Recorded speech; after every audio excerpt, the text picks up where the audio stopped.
What's up, guys and gals? It's Coexist, and today I just wanted to throw up a random video and talk about Linux and why I even got into it in the first place.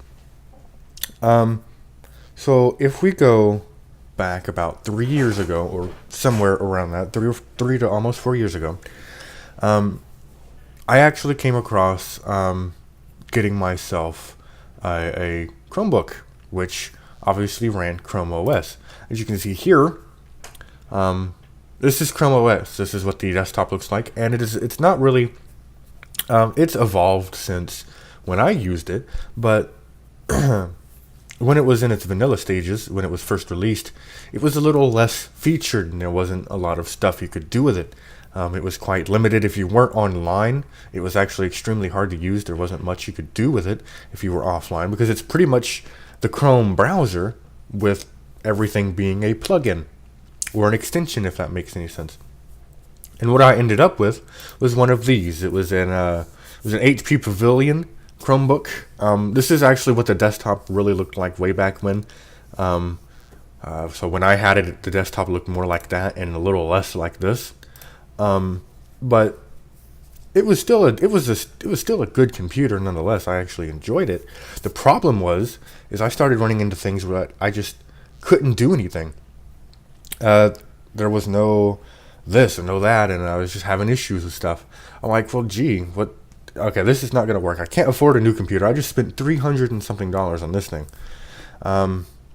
which I admit I probably should have done a little bit more research, but I'm glad I didn't do more research, because then I would have gone with a standard computer, and I probably wouldn't be into Linux today. I wouldn't be where I am now. And excuse the voice. I've got a little bit of a problem. Let me just mute this real quick.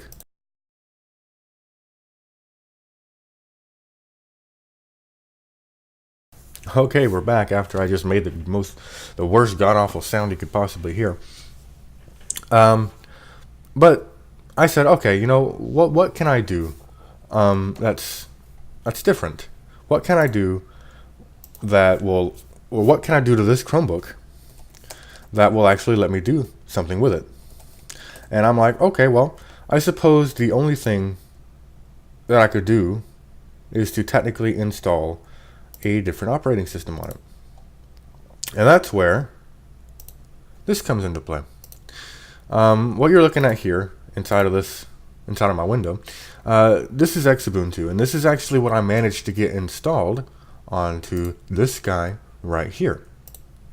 Xubuntu is a version of Ubuntu that features the XFCE desktop environment, and sometimes, every once in a while I miss this. Right now I'm on the Unity desktop, as you can see, but every once in a while I miss the simplicity of this desktop environment, and everything was quite stable in these days. But I managed to get this installed onto this $300 slightly low spec Chromebook, and I had actually ended up using Linux a lot more than than Chrome OS, and it actually got to the point to where instead of just running Linux in a virtual environment, which is the first way I found out how to do it using Croot and whatever, or Crouton, I think it's called Crouton. Anyways, I actually managed to completely wipe Chrome OS off of the device and make it strictly Xubuntu, and it was great. I loved it. Every time I turned it on, it would boot up. It was snappy, and it worked, and it got the job done. I didn't have to rely on being online for programs to work with. They weren't even, let me be clear, they weren't actually programs on Chrome OS. Now, I'm not hating on Chrome OS either. I'm just saying that at the time it was not for me, and this is why I'm into Linux now. So here I am, like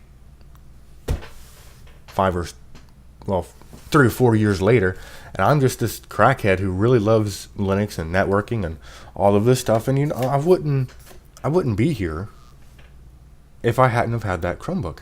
And I'm pretty sure in your guys' life, if you think about it, what things have you done in the past that at the time were pretty shitty, but in the end, it got you to a different place? Maybe you made, I'm not saying like bad life decisions, but I'm saying like just simple mistakes that could have been easily prevented, but they brought you to a whole different place. So for me, in this situation, I didn't do research on the Chromebook. I was a really big Google fanboy, and I just wanted a freaking Chromebook, and I got one for $300 and something when it released, and about 2 weeks into it, I completely regretted it. But I wasn't going to be like, okay, well, I'm just going to return this computer. No, I'm going to actually work with it and figure out what I can do to make my experience better. That's why sometimes I encourage people to actually think about that. Well, what can you do to make it better? Instead of just, returning it or just giving up on something. What can you alter about it, or what can you do to change it and just make it better for you? Maybe this video will have multiple morals to it. Maybe it's don't give up, do whatever you need to do, make changes until you like it. And then who knows? I don't know what the moral of this. This is just a complete random video. I'm literally just rambling on at this point because I have no script today. I did not write a script for this. Not that I'm good at writing scripts anyway, but I did not write a script for this. So I'm just kind of going off, and this will probably veer off very quickly because now that I've got my story out of the way, excuse me, I'm going to make some very bad sounds, but I'm going to mute myself.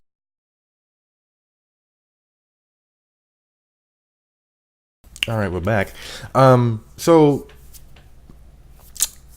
boy.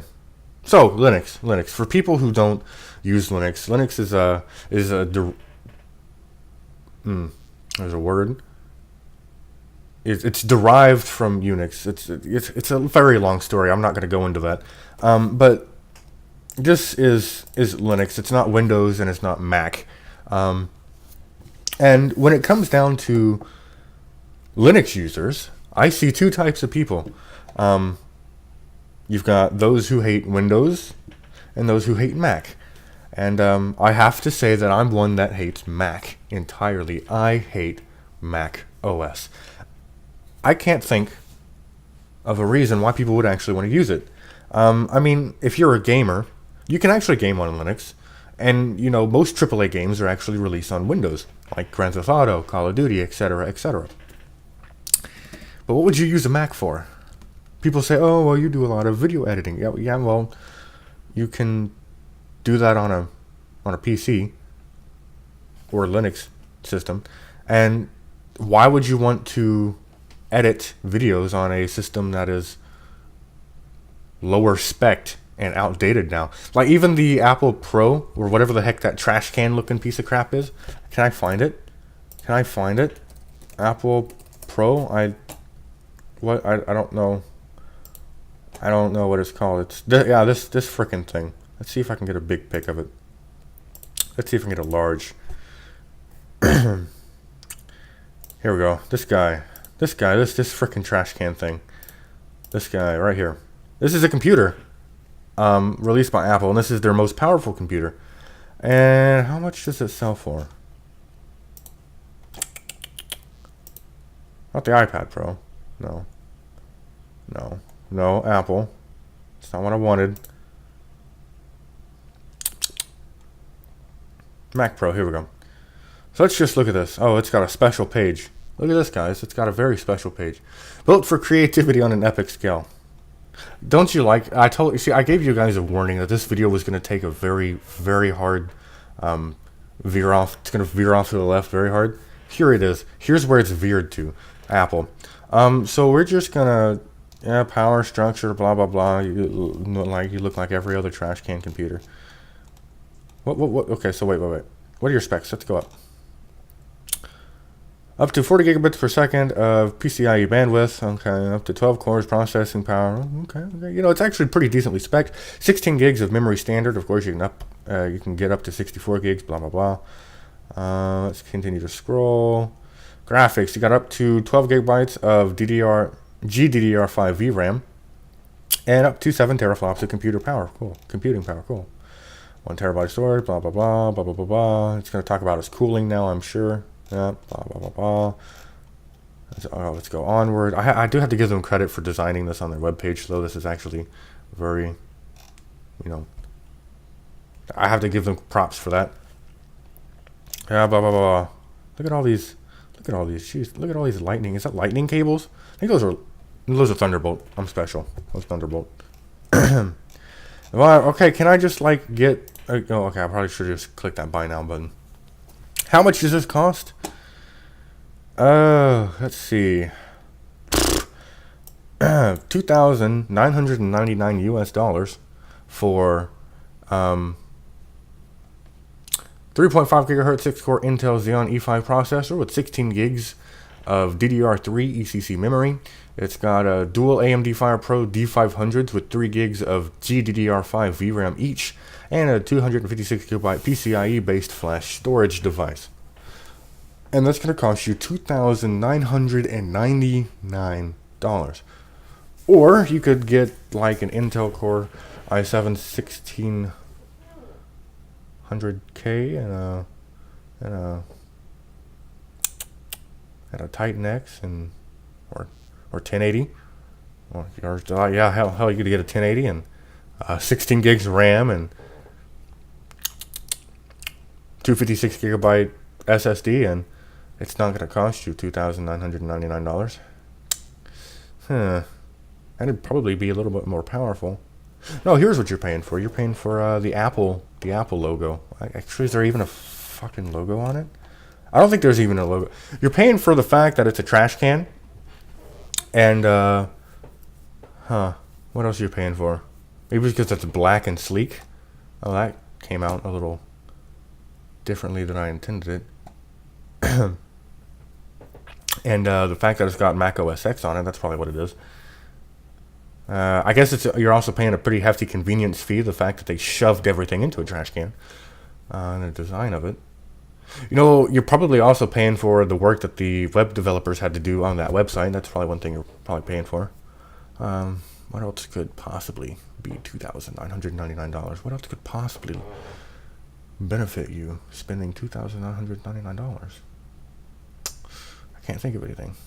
So as you can see, yeah, that's Mac, and I'm not a Mac person. I can understand iPhones; they're simple and yada yada yada. But I do hate I still hate iPhones because they make them obsolete on purpose, and it's quite ridiculous. So, yeah.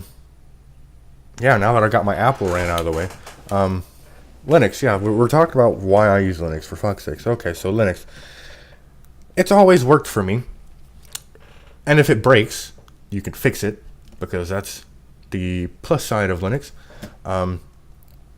If an update breaks something, you're not completely, screwed. Like if you got a kernel update and you upgraded your kernel, you could just select an older kernel to use at boot time and then remove that kernel. Excuse me. Let's see. I just like Linux, damn it. Okay, it's always been more stable for me. It's always just worked. System resources are generally less. Like, let's look at my system monitor. I'm using about... Okay, so at the moment, I'm using what, Windows would run, but without anything in the background. And right now, I'm running OBS, and I'm recording. So that's obviously going to take some CPU processing power and some RAM. But the point is that I've got some actual processes running, or some actual user processes that I'm actually using. Excuse me. Whereas on Windows, I would already be using about 3 gigs just by turning the damn thing on, and it would be like, bam, okay, so here's what you have to work with, and here's all the other shit that we're just going to reserve for hardware, or we're just going to reserve for other things. Either way, it's just always worked better for me. It's used less resources, depending on the system you choose, of course. If you want to really not use any resources, you're going to want to use the LXDE desktop environment. Lubuntu is a good alternative that specializes with that desktop environment. You could also go with Xubuntu. It's a more modern desktop environment that is still lightweight. It looks quite a bit more modern than Lubuntu does. If you're really into eye candy, then you want to go with KDE, which you could go with Kubuntu. But I started on Ubuntu, and if anyone else out there is interested in Linux, I would highly recommend Ubuntu, because it's the simplest one to get used to. Well, okay, I guess that could be argued with, but for the general population of people that are going to run Linux, guess what? You're probably going to be running Ubuntu. It's one of the more popular versions of Linux out there. And it's quite easy to get to. You can download their ISOs easily. You just go to ubuntu.com, bam, and here you are. If it loads, because we're waiting on AdBlock. There it goes. So this is Ubuntu, and you can download their desktop, and they've actually got a lot of different flavors as well. We'll go ahead and open that link as well to show you their different flavors about what I was telling you. You got Kubuntu, which has the KDE Plasma desktop, Lubuntu, which has the LXDE desktop, the GNOME, Ubuntu GNOME, which has the GNOME shell. You have Ubuntu Budgie, which is actually quite new, which has the Budgie desktop environment. The Budgie desktop environment comes from Solus OS. I'm pretty sure you guys remember my review on Solus OS, which was absolutely shitty. I mean, not Solus OS. Solus OS is great. My review was quite shitty. At least I thought it was. I thought I did a very, very bad job on it. You got Ubuntu Kylin, which is tuned for people that are in China and all that great stuff. You got Ubuntu Mate. Yes, it's Mate, not Matt. It's Mate. It has the GNOME 2 desktop, which was Ubuntu's default desktop until October 2010. You've got Ubuntu Studio, which is really just made for, I guess, content creators. I don't know why you'd want to install a whole DE, or not really a DE, or a whole system that's just that. I feel like you could probably just go with Ubuntu and install things as you need it. And then you've got Xubuntu, which has the XFCE desktop environment. And these are the ones that Ubuntu or Canonical likes. There's so many more versions of Ubuntu out there, but if Canonical likes you, you'll be listed as an official Ubuntu flavor. So yeah, blah blah blah. But I'm just using this right here, Ubuntu 16.04.2 LTS, because in 16.04 there was some bugs and they had to release a quite good old update to fix some things. So that's what that 0.2 is. And LTS is long-term support. For those who don't know, it has support for up to 5 years of free security and maintenance upgrades, or updates guaranteed. And then these come with 9 months of security and maintenance updates if you get a standard release. So that means you get 9 months of updates for 17.04, and then they stop. So yeah, that's what that is, blah, blah, blah, blah. I would definitely encourage some people to grab Ubuntu and either install it to their system and dual boot. Well, okay, there is a problem with dual booting, but I won't get into that today. If anyone knows a YouTuber by the name of Joe Collins, you should look him up and look up one of his videos that talks about dual booting. God, my voice is so scratchy right now. It's actually hurting just to talk. But he's got a pretty good video on dual booting. I'll probably end up leaving it in the description below.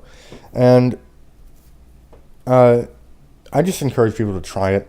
At least install it to a flash drive and just mess about in the live system. Just mess around with Linux. You might actually like it and enjoy it. And who knows, you might replace Windows one day. I haven't used Windows in at least 5 months consecutively now. At least not installed my system. I did for the longest time dual boot, which was no bueno, but I actually removed Windows quite a few months back, and it's been strictly Linux.